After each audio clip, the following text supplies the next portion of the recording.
আমার ছেলেরা কেন ফজরের নামাজ পড়ো না ভাইয়া? এই বাপ, আপনাদেরকে বলি, খোদার 365 দিনে 365 দিনের একটা বছর মুসলমানের একটা ছেলে একটা মেয়ে কোনদিন ফজরের নামাজ পড়ে না। আপন ঘরে ঘুমায়, বাবা আছে মা আছে, মুসলমানের ঘরে ঘুমায়, একটা বছর কোনদিন ফজরের নামাজ পড়ে না। আমার দৃষ্টিতে আমি তাকে মানুষের বাচ্চা মনে করি না। হয় কোনো মানুষের বাচ্চা না, হয় ইমানদারের সন্তান হইতে পারে না, হয় মুসলমানের সন্তান হইতে পারে না, মুসলমানের বাচ্চা হইতে পারে না।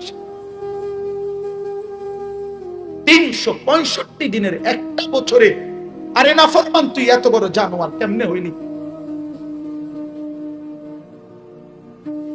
তুই মালিক রে এভাবে কেমনে ভুলে গেলি নাফরমান? এই বাবা বলো না, ছেলেরা বলো না, শেষ পর্যন্ত উলঙ্গ নারী দেখে কি অর্জন হলো? নর্তকী দেখে বন্ধু কি পাইলা? জীবনে সুখ কি কি পাইছো বলো ভাইয়া?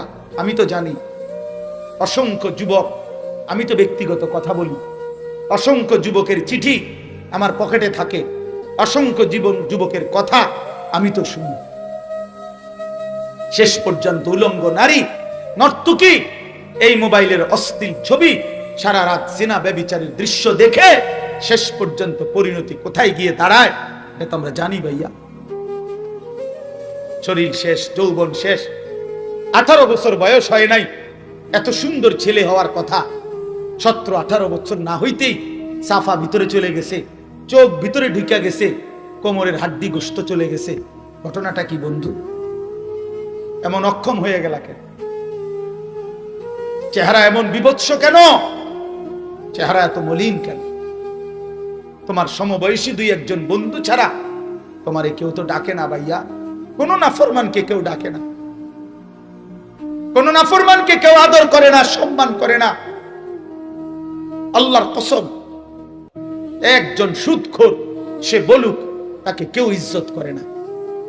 কোন ঘুষখোর, জিনাখোর, বেবিচারীকে কেউ ইজ্জত করে না, ইজ্জত করে না। আমি নিজে দেখছি, সামনে বলছে জি স্যার, জি স্যার, জি স্যার, 50 বার কইছে মনে 5 মিনিটে এক লোক।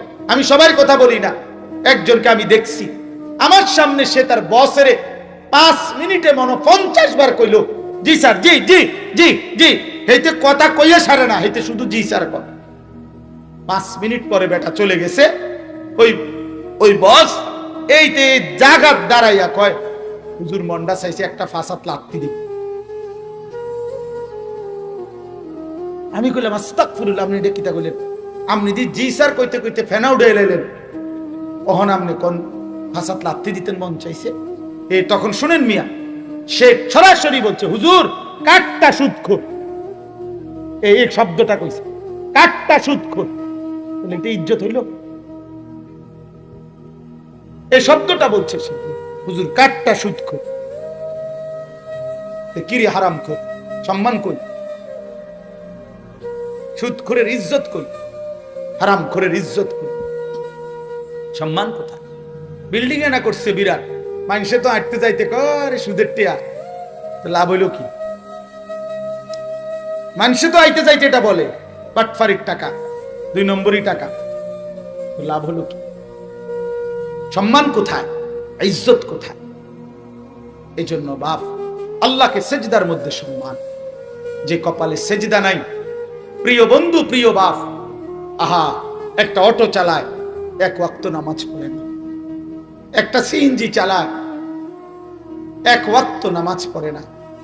দিন শেষে সব যাইয়া থুইয়া, গ্যাস মালিকের জমা, এরপরে রাস্তার জিপি, সবকিছু যাইয়া থুইয়া 1000 বা 1200 টাকা, 1500-2000 টাকা হয়তো টিকছে। আহা বন্ধু, মাত্র 1500 টাকার জন্য এত বড় মালিককে ছেড়ে দিলা। সারাদিনের চা দোকানদার সব বেচ্চা টেচ্চা, দিন শেষে রাইতে সব খরচ গিয়া হয়তো 300 টাকা লাভ হয়েছে, নইলে 700 টাকা লাভ হয়েছে, নয়তো 900 টাকা লাভ হয়েছে। 50,000 টাকা তো আর লাভ হয় না চা দোকানে, নাকি? আরে বলো না ভাইয়া, এক দোকানে, চা দোকানে কি 50,000 টাকা লাভ হয় একদিন? নইলে 1000 খানিক টাকা, নাই তো 900 টাকা। এই মাত্র একটা 1000 টাকার জন্য এত বড় মালিককে ছেড়ে দিল, একটা নামাজের ওয়াক্ত সেজদা দিলা না। যুবক ভাইয়া, একটা মোবাইল 12,000 টাকা, 15,000, 20,000 টাকা, এই 20,000 টাকার একটা মোবাইলের জন্য আল্লাহকে ত্যাগ করে ফেললাম। একটা সেজদাও দিলা না, এক ওয়াক্ত নামাজ পড়লা না। বন্ধুদের এই আড্ডায় আড্ডায় জোহর, আসর, মাগরিব, এশা সবগুলো নামাজ ত্যাগ করে ফেললাম। কি কথা হইল শেষ পর্যন্ত বন্ধুদের মধ্যে? নারী, ছবি, অসভ্য কথা ছাড়া, নোংরা কথা ছাড়া, জিনা ব্যভিচারের কথা ছাড়া, উলঙ্গ কথা ছাড়া, এটুকুর জন্য আল্লাহকে ছেড়ে দিলা ভাইয়া। অনেক বড় লস করি। অল্প দামে নিজের বেচালাই না। মুসলমান এত কম দামে বেচার কথা না। আল্লাহর কসম ভাই, আমার দিলের তামান্না, বিবেক জাগানো, দিল জাগানো। কিতাবের মধ্যে আছে রাসূলুল্লাহ সাল্লাল্লাহু আলাইহি সাল্লাম সর্বশেষ সোমবার দিন রবিউল আউয়াল মাসে নবীজি যেদিন ইন্তেকাল করছেন, সেদিন উম্মতকে শেষ নবী দেখছিলেন। শেষ দেখা নবীজি সমস্ত সাহাবীদেরকে একত্রে দেখছিলেন যেই নামাজে, ওই নামাজের নাম হলো ফজরের নামাজ। আল্লাহর কসম, সোমবার দিন ফজরের নামাজের ওয়াক্তে নবীজি উম্মতকে শেষ নামাজে সবাইকে দেখছে একসাথে। দেখা চোখের পানি ফেলে কাঁদছিলেন। আর আম্মা জান আয়েশা রাদিয়াল্লাহু তাআলা আনহাকে বলছে, আয়েশা, আমার 23 বছরের মেহনত সার্থক। আমার উম্মতরে আমি একসাথে ফজরের নামাজে ভরা দেখলাম। এবার আমি যাব আমার মালিকের কাছে। এরপরেই নবীজি বলছে, আল্লাহুম্মা রফিকাল আ'লা, আল্লাহ, এবার আমি বন্ধু আপনার কাছেই যেতে চাই। ওই দিন জোহরের আগেই সূর্য পশ্চিম দিকে হেলার সময় আল্লাহর নবী সাল্লাল্লাহু আলাইহি সাল্লাম ইন্তেকাল করছে। জোহরের নামাজ আর উম্মতকে দেখে নেই, ফজরে দেখছে শেষ। যে নবী ফজরের নামাজে শেষ দেখা গেছে, সেই নবী যখন হাসরের ময়দানে দোস্ত উম্মতের আমল নামা দেখবে, তুমি যখন যাইয়া বলবে, ইয়া রাসূলুল্লাহ, আমি আনিসুর রহমান, এটা আমার আমল নামা, আমার জন্য একটু সুপারিশ করেন। আল্লাহর নবী আমল নামা দেখবে। বছরের পর বছর, দিনের পর দিন 5 ওয়াক্ত নামাজ পড়ে নাই, ফজরের নামাজ নাই। 30 বছর উম্মত আমার সুদ খাইছে। 30 বছর নর্তকীর নাচ, জিনা, ব্যভিচারের দৃশ্য, নাটক, সিনেমা অনবরত দেখছে। আমার বান্দা 50 বছর তার ঘরে লাগাতার রঙিন টেলিভিশন, নাচ গান চলছে। হায়, কি জিন্দেগি, এ কি আমল নামা! খোদার কসম, কিতাবে আছে আল্লাহর নবী তখন চোখের পানি ফেলে দিবে। উম্মতের আমল নামা দেখে হাসরের ময়দানে নবী কাঁদবে আর বলবে, উম্মত, আমি সেই নবী, 23টা বছর যে আমি তোমাদের জন্য সারাটা রাত, তোমাদের জন্য আমি কাঁদছিলাম, সারা রাত চোখের পানি ফেলছি, সারা রাত কাঁদছি। আমি এক দাঁড়ানোতে ফজরের আজান পর্যন্ত কাঁদছি। আম্মা জান আয়েশা বলছে, নবীজির 2টা পাও ফুলে গেছে। তাওয়াররামাত কাদামাহু। নবী বলবেন, উম্মত, আমি সেই রাসূল, তায়েফের পাথরের আঘাতে আমার পিঠটা চালনির মতো ছিদ্র বানায় ফেলছি। রক্তে আমার শরীর এভাবে জমছে, পায়ের জুতা আমার পায়ের সাথে জমাট বাইধা গেছে। আমি সেই রাসূল যে ক্ষুধার কষ্টে পেটে 2টা পাথর বাঁধছি। আমি সেই নবী যে উহুদের দান দান শহীদ করে রক্তাক্ত হয়ে বেহুশ পড়েছিলাম। আমার ঘরের চুলায় 3 মাস আগুন জ্বলে নাই। আমার কোন বিবির ঘরে 3 মাস রান্না করা খাবার রান্না হয় নাই। এত কষ্ট, এত রক্ত, এত চোখের পানির বিনিময়ে উম্মত এই আমল নামা। আমি এটা নিয়ে কেমনে সুপারিশ করব? তুমি আমার মতো শ্রেষ্ঠ নবীকে এইভাবে বেইজ্জতি করলা কেন? যুবক বলো ভাইয়া, 16 বছরের এই হায়াত কেন নষ্ট করে দিলা? 25 বছরের এই সুন্দর জিন্দেগি কেন নষ্ট করে দিলা? আজ যদি মৃত্যু হয়, আজকের রাত যদি আর ভোর না হয়, কি হবে সকল? প্রতিদিন রাস্তাঘাটে অ্যাক্সিডেন্ট করে কত মানুষ স্বপ্ন নিয়ে ঘরে ফিরে, সে তো আর ঘরে ফিরে না। আমার এই ছোট্ট জিন্দেগি আমি আজকে 21 বছর ওয়াজের জীবন। এই 21 বছরে তো আমার জিন্দিগি ঘরে এবং মাহফিলের চাইতে আমার জীবনের বেশিরভাগ সময়টা তো রাস্তায় রাস্তায় রাস্তায় রাস্তায়। ওয়াজ তো করলাম 1 ঘন্টা, কিন্তু আমার ফিরে যাইতে হবে তো 2.5 ঘন্টা 3 ঘন্টা। আমি শরীয়তপুর বয়ান করে রাত্রে 1টায় রওনা দিছি, ফজরের আজান দিছে, বাসায় এসে পড়ছি। তাহলে ওয়াজে ছিলাম মনে করেন 1 ঘন্টা, রাস্তায় তো ছিলাম 4 ঘন্টা। এভাবে তো জিন্দিগি। এই ছোট্ট জীবনে কত মানুষের অ্যাক্সিডেন্ট দেখলাম, কত লাশ দেখলাম, কত যুবকের হাত পাও দেখলাম। আমার সামনে মোটরসাইকেল ছাড়ছে, একটু সামনে গিয়া 2টা পাওটা ভাঙিয়ে গেছে। কুত্তার মতো একটা মোটরসাইকেল পাইলে কুত্তাও এত জোরে দৌড়ায় না, এই হাইওয়ান যত জোরে দৌড়ায়। একটা কুত্তার তুলো জোরে মোটরসাইকেল এটারে ছাড়ে। ওমা, এটা কি পাগল, এটা কি মাতাল, এটার অর্থ কি, ব্যাখ্যা কি, আমি কিছু জানি না। কারে দেখায় আর দেখবো কেমনে? তুই তো গেছো দেখা, দেখবো কেমনে? মনে করেন আমি নিয়ত করলাম আমি কিন্তু দেখুম যে তোমার এই অসাধারণ মোটরসাইকেল চালানোটা দেখুম কেমনে, আমি কি তোমার লোকের দৌড় দিতে আর মনে হলো? তো এটা দেখে কে? যে দেখে হে দেখতে দেখতে তো তুমি ফা করা, তুমি তো গেছো আরো 6 মাইল দূর, এটা দেখে কে? এই মাতাল এদের চিকিৎসা কি বলে? নিজে জানে একটু সামনে গেলেই ডিস্ট্রিক্টের মধ্যে, কাবার্ডের মধ্যে, লরির মধ্যে বাড়ি খাইয়া পাউডা ভাঙ্গা যাবে, মাথাটা ফাইটা যাবে, কোনো পরোয়া না, কোনো পরোয়া না। আল্লাহ আমাদেরকে মাফ করে দেন। ছেলেরা ফিরে আসো বাপ। এতক্ষণ ধরে এই কথাটা বললাম। ফজরের নামাজ গুরুত্বপূর্ণ নামাজ। ফজরের নামাজ মুমিনের নামাজ। ফজর না পড়া মুনাফিকের নামাজ, মুনাফিকের জিন্দেগি, মুনাফিকের জিন্দেগি। আর মুনাফিক বেঈমানদের মধ্যে সবচেয়ে নিকৃষ্ট। এই জন্য আমরা প্রত্যেকেই আজকে রাত গভীরে নিয়ত করি ইনশাআল্লাহ ফজরের নামাজ পড়ব। বলো ভাইয়া, বলো ইনশাআল্লাহ। এই ব্যাপারে একটা শেষ কথা বলি, ফজরের নামাজ নিয়মিত পড়বে যারা, আগামী দিনে ইমাম মাহদীর সৈন্য হবে তারা, দাজ্জালের বিরুদ্ধে লড়বে তারা। ফজরের নামাজ না পড়লে তুমি মাহদী চিনবা না, তুমি দাজ্জালের খপ্পরে হারায় যাবে। মনে রাখো আমার, এটা হাদিস, এটা হাদিস বানাইয়া বলি না।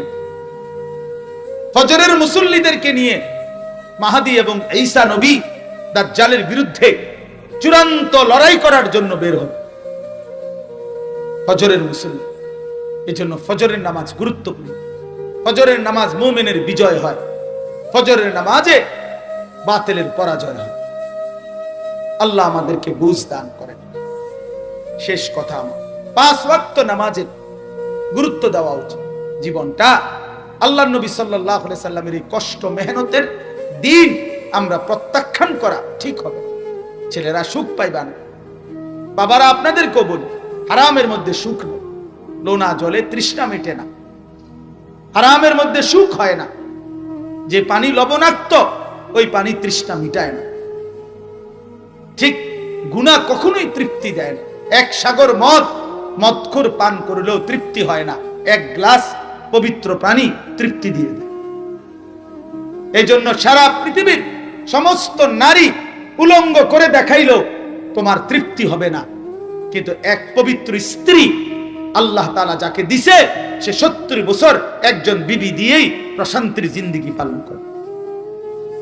যা হালাল তা তৃপ্তি দেয়, যা হারাম তা স্বস্তি দেয়, তৃপ্তি দেয়। এই জন্য সবার কাছে বলি, হারামের মধ্যে সুখ নাই, আরাম নাই। আল্লাহকে মানার মধ্যেই সুখ, সেজদার মধ্যেই সুখ। আল্লাহ আমাদেরকে সেজদার তৌফিক দান করেন। 4টা কথা আল্লাহ ইবলিসকে বলছে, শুনেন 1 মিনিটে। যে সেজদা দেয় নাই ইবলিস, সাথে সাথে আল্লাহ তাকে 4টা কথা বলছে। ইবলিস, আজকের থেকে তুমি শয়তান, সেজদা দাও নাই। 2, আজকের থেকে তুমি রাজিম, তুমি সেজদা দাও নাই, অভিশপ্ত। আজকের থেকে তোর উপরে আমি আল্লাহর লানত, তুই সেজদা দাও নাই। আজকের থেকে তুমি অহংকারী, তুমি সেজদা দাও নাই। এই জন্য 4টা গজব ইবলিসের উপরে পড়ছে। যখন সে সেজদা দেয়। এক, আল্লাহ তাকে শয়তান বলছে। দুই, রাজিম অভিশপ্ত বলছে। তিন, লানত দিছে। চার, অহংকারী বলছে। এজন্য যে সেজদা দেয় না সে শয়তান, যে সেজদা দেয় না সে অভিশপ্ত রাজিম, যে সেজদা দেয় না তার উপরে আল্লাহর লানত, যে সেজদা দেয় না সে অহংকারী, আর অহংকারীর ঠিকানা জাহান্নাম। আমার কথা শেষ। আমি চেষ্টা করলাম বলতে, এবার আপনাদের বিবেকের হাতে। নওজোয়ান, তোমার বিবেকের হাতে, তোমার বিবেকের হাতে ছেড়ে দিলাম।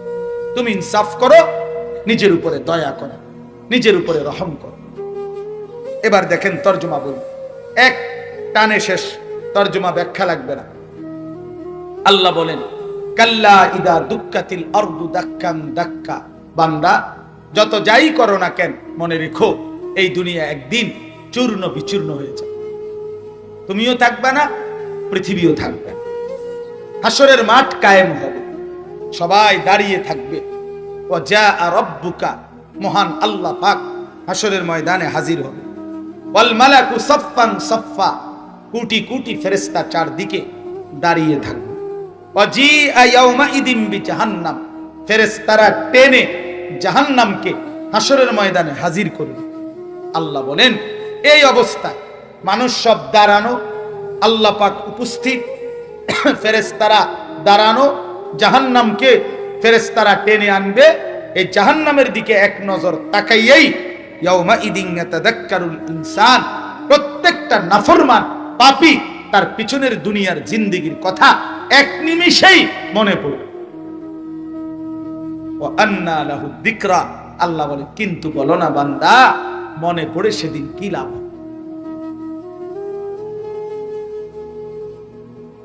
কি লাভ? ইয়াকুলু ইয়া লাইতানি কদ্দামতু লিহায়াতি।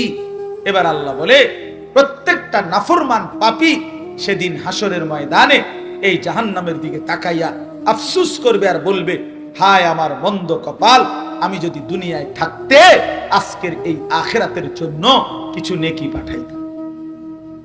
আমার তো সময় ছিল, আমি যদি নামাজ পড়তাম।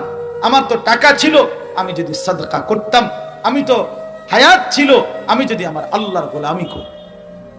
ফায়াউমা ইদিল্লা ইউআযযিবু আযাবাহু আহাদ। আল্লাহ বলে, বান্দা সেদিন আমি আল্লাহ তুমি নাফরমানকে এমন শাস্তি দেব, এমন শাস্তি তোমাকে জগতে আর কেউ দেয় না। ওয়ালা ইউসিকু ওয়াসাকাহু আহাদ। আমি নাফরমানকে আমার ফেরেশতা দিয়া এভাবে বাঁধবো, এমন বাঁধা বেঈমান আর কেউ তোকে বাঁধে নাই। আল্লাহ বলেন, অত্যন্ত ভয়ানক শাস্তি। এরপরে আল্লাহ বলেন, তার বিপরীতে যারা আমার নেককার বান্দা, ইমানদার বান্দা, আল্লাহ তাদেরকে ডাক দিবে, ইয়া আইয়াতুহান নাফসুল মুতমাইন্না, হে আমার পবিত্র আত্মা, নেক আত্মা, ইমানদার বান্দা, ইরজিই ইলা রাব্বিক, তুমি ঘাবড়াইও না। ওই ফিডা দেখা, ওই বান্দা দেখা তুমি ঘাবড়াইও না। তুমি তোমার রব, তোমার রবের দিকে আসো, রবের দিকে। এখানে মজার কথা লিখছে তাফসিরে, আল্লাহ হাসরের ময়দানে ডাক দিবে, রবের দিকে আসো, রবের দিকে। এই রবের দিকে বলবে কেন? বলবে, তোমার রব তোমার খুব পরিচিত বান্দা। তুমি 5 ওয়াক্ত নামাজে প্রতি রাকাতে বারবার রবকে মনে করছিলা। একবার নিয়ত বাইধা আলহামদুলিল্লাহি রব্বিল আলামিন, এখানে একবার রবকে বলছিলা। এই এক রাকাতে রুকু দিয়া সুবহানা রব্বিয়াল আযীম কমপক্ষে 3 বার রবকে বলছিলা। রুকুত থেকে দাঁড়াইয়া রব্বানা লাকাল হামদ, এখানে একবার রবকে বলছিলা। একবার আলহামদুলিল্লাহতে রব, 3 বার রুকুতে রব, 4 বার রুকুত থেকে দাঁড়াইয়া একবার রব, 5 বার সেজদার 2টা সুবহানা রব্বিয়াল আ'লা, এখানে 3 বার 3 বার 6 বার। এই 6 বার আর 5 বারে 11 বার প্রতি রাকাতে রবকে তুমি ডাকছিলা 11 বার। রব তোমার খুব পরিচিত। ফজরেও রবকে ডাকছো, জোহরেও রবকে ডাকছো, আসরেও রবকে ডাকছো, মাগরিবেও রবকে ডাকছো, এশাতেও ডাকছো, আউয়াবিনে ইশরাকে তাহাজ্জুদে বারবার। বান্দা, যে রবকে ডাকছিলা আজ সেই পরম রবের কাছে আসো। রাদিয়াতাম মারদিয়া, তুমিও আমার উপরে রাজি, আমিও তোমার উপরে রাজি। ফাদখুলি ফি ইবাদি ওয়াদখুলি জান্নাতি। এরপরে আল্লাহ বলবে, আমার নেককার বান্দা আরো আছে ওইদিকে, ওদের সাথী হও, একসাথে জান্নাতে ঢুকো। তোমরা ভিআইপি, তোমরা আল্লাহ একসাথে ছিল, তোমাদেরকে সর্বোচ্চ অনার দিয়ে জান্নাতে নেওয়া। এই জন্য দোস্ত, আমরা বোকা না, কষ্ট করে হলেও 5 ওয়াক্ত নামাজ পড়ি, বেকুব দেখে না। তুমি আমগরে বেউকুব পাইব না। মানুষের বেড়ি দেখি না, আমরা বেকুব এই কারণে। আমরা পড়ালেখা করছি, কুমিল্লা ভিক্টোরিয়া কলেজ থেকে মাস্টার্স পাস করছি, সায়েন্স বিজ্ঞান বিভাগ থেকে 1998 সালে দাখিল এসএসসিতে সমগ্র বাংলাদেশে সর্বোচ্চ নাম্বার পেয়ে ফার্স্ট হয়েছে, 1 নম্বর। আলহামদুলিল্লাহ, বোকা বাইবেন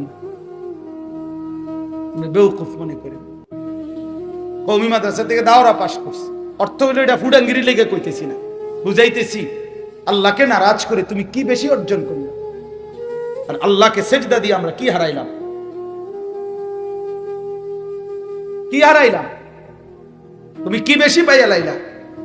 ভাত তরকারি আপনারা কোন আইটেমটা বেশি খাইয়া লাইলেন? না ফরমান আমরা খাই নাই কিতা? এই না ফরমান বলো না, কোনটা বেশি পাইছো তুমি? আল্লাহকে নারাজ করে কি বেশি পাইছো বলেন? একজন হারামখোরকে জিজ্ঞেস করেন, ওই সুদখোর, তুই বেশি দুনিয়া কি ভোগ করলি না ফরমান, যা আমরা পাই নাই? একজন হারামখোরকে বলে কি বেশি দুনিয়া ভোগ করছে? খাট পালং সোফা ফার্নিচার এটি আমগো করে নাই, যে আমরা চিনি না, আমরা মাটিত ঘুমাই। কথা বলেন না কেন? ইমানদার সব মাটিত ঘুমায়। তো কি আপনি কিতা উল্টে এলেছেন? জিন্দিগি কি, দুনিয়াটা কি ভোগ করলাম আমরা? কি দুনিয়া আসলে কিতা খাই আমরা? ফাঙ্গাস, তেলাফু, ধনিয়া পাতা, কাঁচামরিচ, ক্ষীরা, টমেটো, করলা, দুন্দুল, সিম, ফুলকপি, পাতাকপি, পারমের মুরগা, কক মুরগা, আর কি এই সদবদ ছাড়া আর কি? ঠিক না? আহামরি কিছু এগুলা। আপনি যদি জঙ্গলের বাঘেরে বা চিড়িয়াখানার বাঘেরও একটা বেলা গিয়া বলেন, দোস্ত আগে সরকার নাই বাঘ যে, এখন আমরা যাই সরকার আছে, অন্তর্বর্তী সরকার, একটু বেশি ফেসে আছি আমরা, যাই ঝামেলাত আছি, তুমি একটা বেলা শুধু ফাঙ্গাস দিয়া খাও, মাইন্ড করো না, আবার পরিস্থিতি ঠিক হইলে আবার গোস্ত দিব, এই বেলাটা শুধু কোন রকম ফাঙ্গাস দিয়া চালায় না, দেখবেন কি ধরেন এটা দেখ বলবে না, ও বেড়া দাঁত ফালাই দেবো বেড়া। আমরা বংশের 14 গোষ্ঠী গোস্ত ছাড়া জীবনে কিছু লোকমা দেই না। আমাদের সেই মালিক, যে মালিক প্রতিনিয়ত আমাদেরকে গোস্ত খাওয়া। তো আল্লাহ তাআলা তো জানোয়ারকে আমাদের চাইতে বেশি দুনিয়া খাওয়া, ঠিক না? একটা হাতি 250 কেজি খাবার খায় একদিন, প্রাণীবিদ্যাদের গবেষকদের। একটা তিমি 200 জন মানুষের সমপরিমাণ 1 লোকমা খাবার খায়। একটি হাতি একদিনে 90 লিটার পানি পান করে। চিড়িয়াখানা, ওই দুলা হাজারা সাফারি পার্ক একটা জায়গা আছে কক্সবাজারের থেকে আসার পর, আমার একবার আমার ঘনিষ্ঠ মানুষ পরিচিত ওখানে চাকরি করে, উনি আমারে দেখতে নিছেন, দেখাইতে আমি গেছিলাম। ওইখানে দেখছি বাঘেরে, আমি যখন গেছি গোস্ত দিছি, তো বললাম যে ভাই কদ্দুর দিলেন গোস্ত? কয় হুজুর জঙ্গলের সমপরিমাণ তার পায় না, চিড়িয়াখানায় একটা সীমিত। আমি সীমিতটা কদ্দুর? যে প্রতি বেলায় 20-22 কেজি গোস্ত দেওয়া হয়, এক একবারে খায়। আপনারা এখানে একজন ভাগ্যবান, হাত উঠান যে 22 কেজি গোস্ত এক বসায় খাইতে পারবেন। আপনি এটা গুড়ান গুড়ান হেবড়া, যে দাঁড়াইব তার সে গুড়েন। আর যদি কেউ হিম্মত করেন, আমি থাকিয়া জমাইছি কাইলকা তোমারে 22 কেজি গোস্ত খাবাইয়া মরলে মরছি, তো খাবাইয়া জমি তোমার সম্ভব? এটা আসলে কি দুনিয়া ভোগ করে? প্রিয় ভাই, বুঝতে শেখো। আমি যদি পারতাম তো তোমার বুকের কাছে গিয়ে বলতাম, তোমারে জড়ায় ধরে বলতাম, কি দুনিয়া ভোগ করলাম? খুব বেশি কিচ্ছু, শুধু শুধু আখেরাত বরবাদ করে দিলাম। আল্লাহ আমাদেরকে বুঝ দান করেন। আমরা সবাই যদি চেষ্টা করি, ফিকির করি, সম্ভব। আল্লাহ তাআলা আজকের এই মাহফিল কবুল করেন, এই ইন্তেজামের মধ্যে বরকত দান করেন। তোমরা অনেক নওজোয়ান ছিল, প্রিয় ভাই, যত ধমকাইছি মাকসাদ খোদার কসম তোমার সাথে কোনো দুশ্মনী নেই। প্রিয় ভাই আমার, দুশ্মনী হবে কেন? সারা পৃথিবীতে ইসলাম এবং মুসলমানদের বিরুদ্ধে ষড়যন্ত্র চলছে, কিন্তু এরপরও বাস্তবতা হলো বর্তমান পৃথিবীটা, আগামীর পৃথিবীটা মজলুমের বিজয়, ইমানদারের বিজয়, ইসলামের বিজয়ের পতাকাই উঠছে। সারা পৃথিবী নড়ে উঠছে নতুন করে, মজলুমের বিজয় হচ্ছে। জায়গায় জায়গায় পৃথিবীতে জালেমের পতন হচ্ছে, স্বৈর শাসকের পতন হচ্ছে, ফ্যাসিস্টের পতন হচ্ছে। 5ই আগস্ট এক জালেম ভাগছে, 8ই ডিসেম্বর সিরিয়াতে আরেক জালেম ভাগছে। আগামীতেও আরো নতুন নতুন উইকেট পড়বে ইনশাআল্লাহ। 2 উইকেট পড়ছে এবছর। 24 সালে কয় উইকেট পড়ছে? 5ই উইকেট পড়ছে বাংলাদেশের উইকেট, আর 8ই ডিসেম্বর পড়ছে সিরিয়ার উইকেট। 2024 সাল উইকেট পড়ার বছর। এবছর বোলিং ভালো হয়েছে, কররা বোলিং হয়েছে কড়া। এই জন্য 5ই আগস্ট 1 উইকেট পড়ে গেছে, 8ই ডিসেম্বর আরেক উইকেট পড়ছে। ইনশাআল্লাহ 2025 সালে আরো উইকেট পড়বে ইনশাআল্লাহ। ইসরায়েলের ওই কুত্তা প্রধানমন্ত্রী নেতানিয়াহু, ওই কুত্তার উইকেটটাও পড়ে যাবে ইনশাআল্লাহ। দেখো নওজোয়ান, দেখো ইনশাআল্লাহ দেখো। বিজয় ফিলিস্তিনের হবে, বলো ইনশাআল্লাহ বিজয় হবে ফিলিস্তিনের। ভারতের ওই গুজরাটের কসাই, অসংখ্য ইমানদার মুসলমানের হত্যাকারী, ওই মোদির উইকেটও পড়ে যাবে ইনশাআল্লাহ। ওরা আমগরে 130 কোটির ভয় দেখায়, ওরা আমাদেরকে আলু দিবে না, পেঁয়াজ দিবে না, ওরা আমাদেরকে আটা দিবে না। আরে বেঈমান, আলু পেঁয়াজ আটা তোদের আব্বার না, ভারতের আব্বার পেঁয়াজ না, মোদির বাপের পেঁয়াজ না। তোদের 130 কোটি বেঈমানকে যিনি খাওয়ায় তিনি আমার আল্লাহ। তোদের কি আবার, তোদের মূর্তি ছাড়া বে ছাড়া আছে কি বেঈমান? আমি যারে সেজদা দেই উনি তারে খাওয়া, এটা আমারে দমকায়। মন্ডা চায় এখন কন্যাই, বেটা কারে ধমক দেশ বেটা? 130 কোটি না 230 কোটি বেঈমানের মোকাবেলায় আমাদের একজন, তিনি আল্লাহ। তিনি কে? আর আমাদের আল্লাহ আকবার, বড় কিনা আমাদের আল্লাহ? তাহলে বলো আল্লাহু আকবার, বলো আল্লাহু আকবার।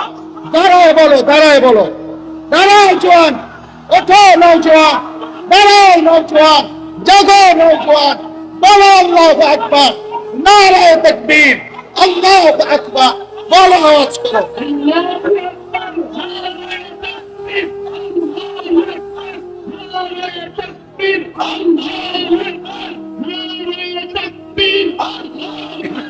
এদেশে ইসকনের গুন্ডারা থাকবে না ইনশাআল্লাহ।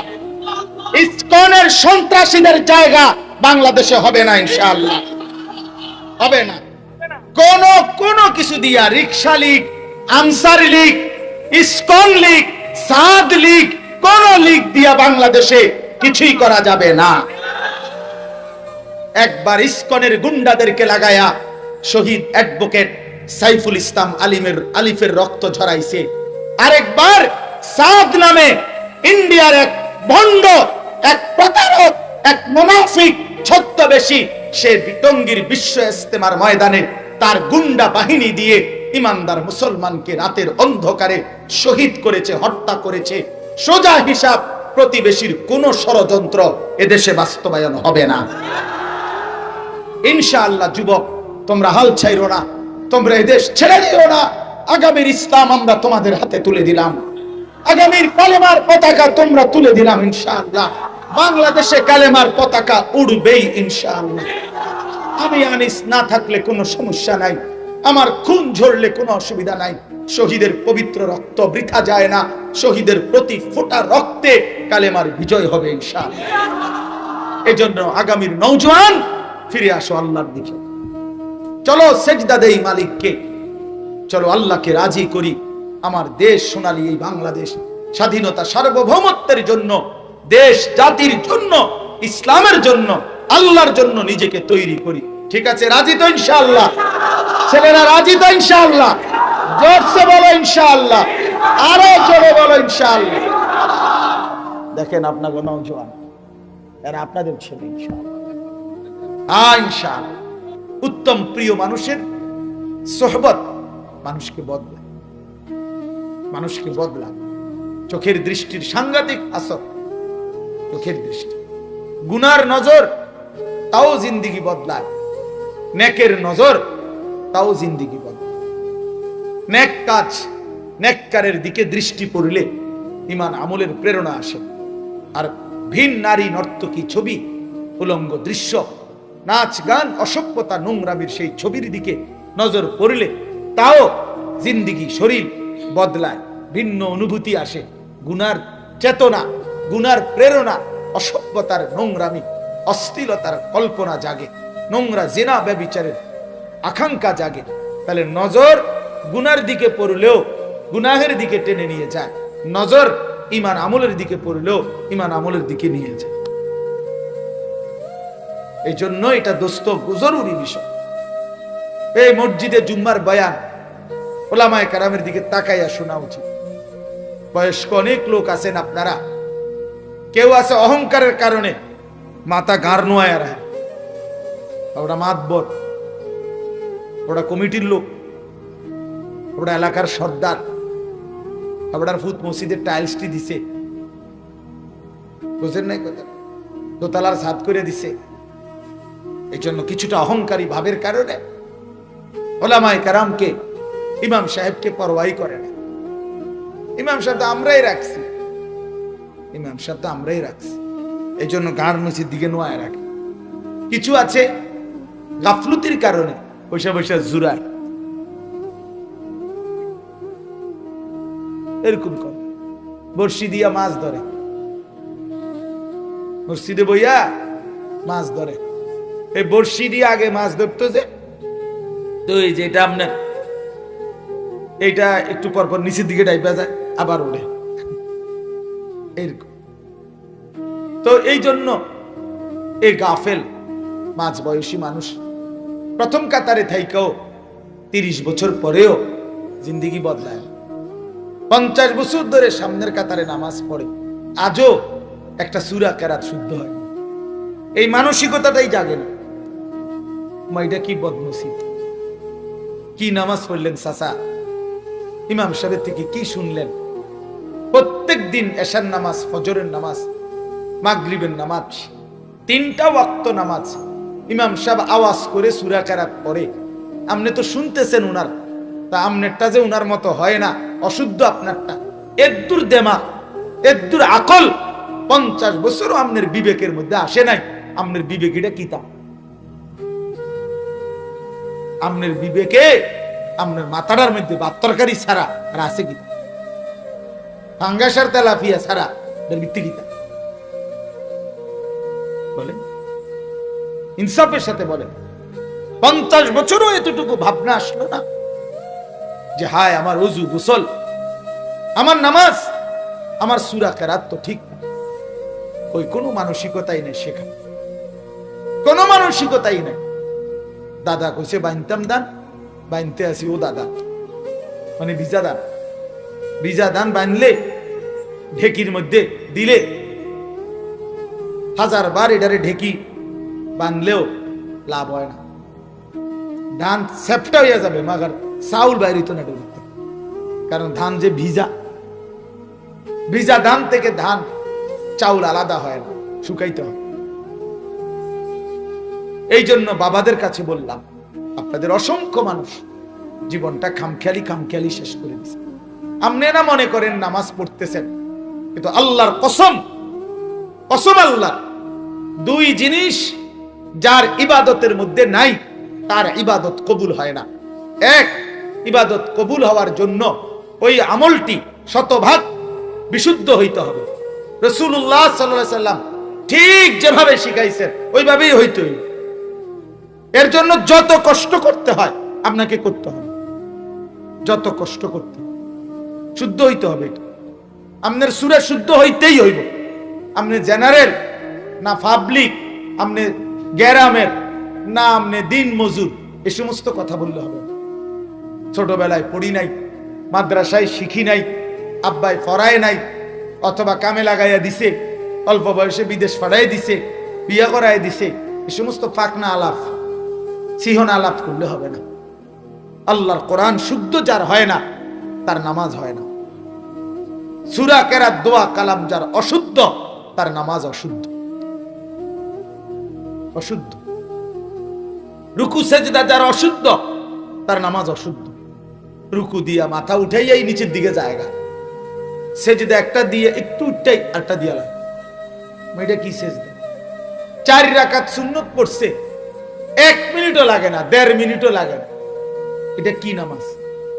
100 দানার তসবিহ পড়ে ফেলছে, সুবহানাল্লাহ 33 বার, আলহামদুলিল্লাহ 33 বার, আল্লাহু আকবার 34, 1 মিনিটও লাগে না। এটা কি মেশিন লাগাইলো? এটা কি মেশিন দিয়া কিনল? এটা তো চায়না না, জাপানি। চায়না এত দ্রুত চলে না, জাপানি না, ধরতে নাই। সুবহানাল্লাহ, আলহামদুলিল্লাহ, আলহামদুলিল্লাহ, আল্লাহু আকবার। এডি কি তা?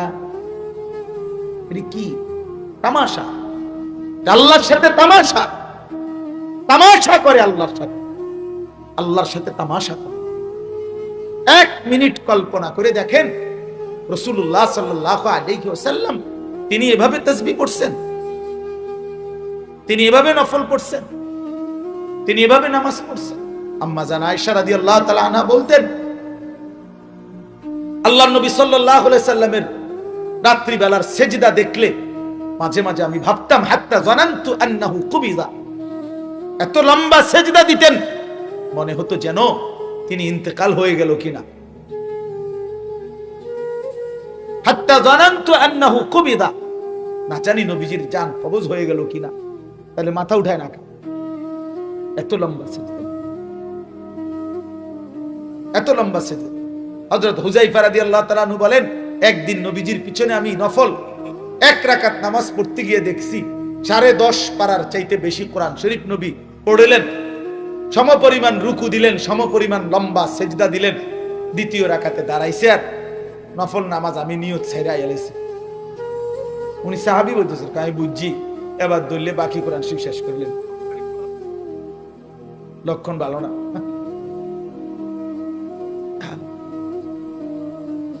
কোরআনুল কারীমের মধ্যে আছে সূরা তাহা, একটা সূরা আছে, এই সূরার তাফসীরে আছে নবী সাল্লাল্লাহু আলাইহি সাল্লাম এরকম খুঁটির মধ্যে মসজিদে রাত্রিবেলা নামাজে কোরআন শরীফ লম্বা তেলাওয়াতের জন্য এরকম রুমাল গামছা দিয়ে ওই খুঁটি সহ কোমর সহ এভাবে বেঁধে নিতেন।